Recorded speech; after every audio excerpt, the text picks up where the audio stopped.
Okay guys, for today's video, mag-shoulders workout tayo. It's been a while since naka-workout tayo kasi nga 'di ba ilang araw umuulan dito sa NCR and sa Rizal. Ako kasi guys taga-Cainta ako and medyo bahain talaga doon. So 3 to 4 days na tuloy-tuloy yung ulan kaya hindi makalabas. And yung mga pinopost ko na workout is matagal ko na recorded yon. Okay, so before we workout, coffee muna tayo and i-enjoy natin yung view dito sa may gym. Guys, check nyo yung view dito sa gym. Yan po ang view dito sa gym. Ano po kasi ito, nasa 5th floor na Opus. So ayan, guys, ubusin ko lang tong kape na to and tara, sabayan nyo ako, mag-workout tayo. After natin mag-coffee, nag-bihis tayo to prepare sa workout natin.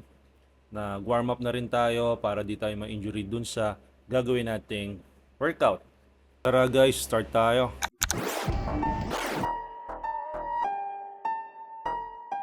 First exercise natin guys is dumbbell bent over fly. Ang target nito is yung rear delts natin. So gumawa po tayo ng 12 reps, 10 reps, and 8 reps. Then, dumiretso tayo sa rope face pull. Target din ito is rear delts. Same 12 reps, 10 reps, and 8 reps.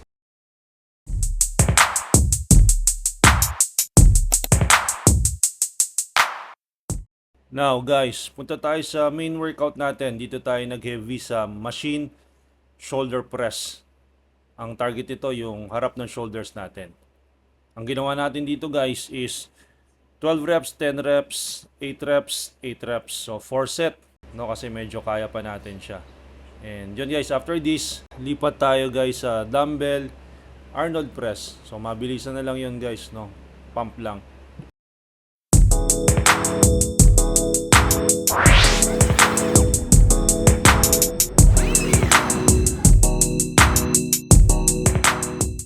So yun guys, ito na yung pinaka last exercise natin.